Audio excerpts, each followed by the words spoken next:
Right. I've been seeing that a lot on the internet lately. Sure. Before I even started coming here, some been getting jumped by customers. Mm-hmm. Yes, but I mean. But let me ask you this though. Let's go back to Right, working with the public. Mm-hmm. My question to you is, are we going to get to that today? We are. We'll talk about it right now. Okay. Let me ask you this though. Why do they feel the need to interact with those folks and make an arrest? Well, a few times it was like, Hold on, but see, you accelerate, you get into the fighting. Let's get back to the motivation of the why. First of all, is Walmart's property my property? No. Nope. Okay, so what are some things that I can do? I can sit here and say, hey, you shouldn't be taking that, right? You got it, right? Okay. We have a policy against thieving or against stealing. I'm not going to touch you, but you need to go on ahead and turn the stuff back in. If they leave, they leave. If they stay, they stay.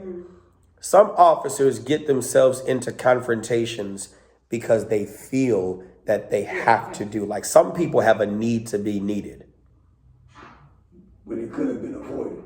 Then you have those that act like that I feel pinch of power. Some people. Pinch of power. They put on their uniform. You think about it. Security and law enforcement are perfect positions to get in for those who feel that humans have abused them. Yeah. Because what do security and law enforcement? It's a power over people, right? There are rules that have to be followed, and I'm the one who's going to enforce them. And you're going to do exactly what I say or else. And it's a different finger. It's not the straight finger, it's the finger of resolute.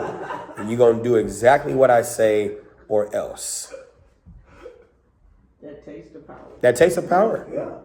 And the thing is, I don't blame them from getting in that profession because it makes sense. Why? It makes sense why to get into this profession, because I am in essence taking back the fear of being abused or battered or hurt by other humans. But you can't overuse your powers. But they have not gotten to that conflict resolution. They themselves don't know why they were being taken advantage of. Let's look at this right here. Okay. A little Venn diagram I created, right? How many of y'all been used before?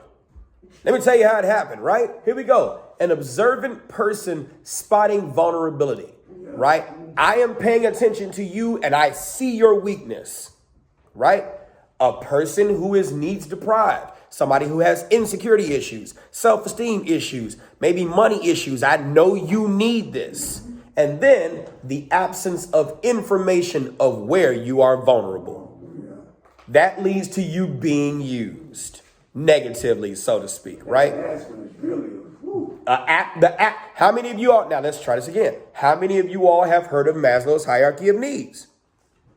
See, you see how everybody can say they've heard of it now because I've introduced it to you now. We've had this conversation. You know about it now. The minute we begin to close off that absence of that information of where you are vulnerable, you can now fix this pot. I can't even say it right here. You can now fix this part right here. So where you are no longer a needs deprived person because you can fulfill your own needs or find other alternative measures and ways to get those needs filled. So I don't care if a person is spotting the vulnerability. You could spot whatever you want to spot, but people typically don't take advantage of those where they don't see they can actually do that.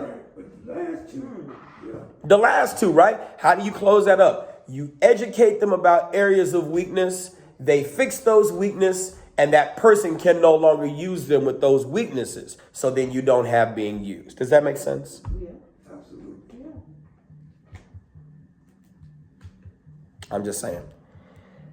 Wish it were different, right?